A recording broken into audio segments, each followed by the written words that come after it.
Google অ্যাকাউন্টের crash data যখন আমরা ডিলিট করে দিব, তখন আমাদের গুগল অ্যাকাউন্টের মাধ্যমে যেহেতু আমাদের ইউটিউব চ্যানেলটা রয়েছে, ওই গুগল ফাংশনের যতগুলো অ্যাকাউন্ট আপনি গুগলের সাথে কানেক্ট করা রয়েছে সকল অ্যাকাউন্ট আপনার এখান থেকে সাইন আপ হয়ে যাবে, লক আউট হয়ে যাবে।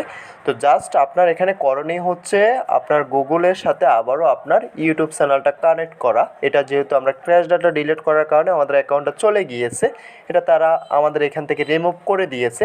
তো এখান থেকে আমরা যখন এই অপশনটাতে চলে আসবো, এখান থেকে আমাদেরকে বলতেছে যে ভেরিফাই করার জন্য। তো আমরা এখান থেকে জাস্ট এটা ভেরিফাই করে নেব।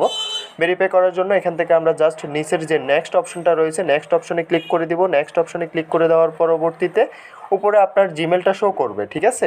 তো জিমেলটা শো করার পরবর্তীতে আপনি জাস্ট এখান থেকে করণীয় হচ্ছে আপনার যে জিমেল অ্যাকাউন্টটা রয়েছে, জিমেল অ্যাকাউন্টের পাসওয়ার্ডটা দিয়ে আপনি জাস্ট জিমেলটা সাইন আপ করা। তো আমি এখান থেকে আমার যে জিমেলের যে পাসওয়ার্ডটা রয়েছে, পাসওয়ার্ডটা আমি এখান থেকে দিয়ে আমার অ্যাকাউন্ট এখান থেকে সেট আপ করে নেব, সাইন আপ করে নেব। তো যারা যারা জিমেলের পাসওয়ার্ড ভুলে গিয়েছেন, তো তারা কি করবেন, তারা নিচে একটা ফরগেট নামক অপশন রয়েছে, আমাদের পাসওয়ার্ডটা ফরগেট দেওয়ার জন্য একটা অপশন পেয়ে যাব। তো আমরা এখান থেকে নিচের যে ফরগেট অপশনে ক্লিক করে আমরা নতুন করে একটা পাসওয়ার্ড দিয়ে নিতে পারবো। এখানে আমি আমার পাসওয়ার্ডটা দিয়ে দিতেছি। আমার পাসওয়ার্ডটা দিয়ে আপনাদেরকে আমার অ্যাকাউন্টটা লগ ইন করে দেখিয়ে দিচ্ছি। তো জাস্ট আমি এখান থেকে আমার পাসওয়ার্ডটা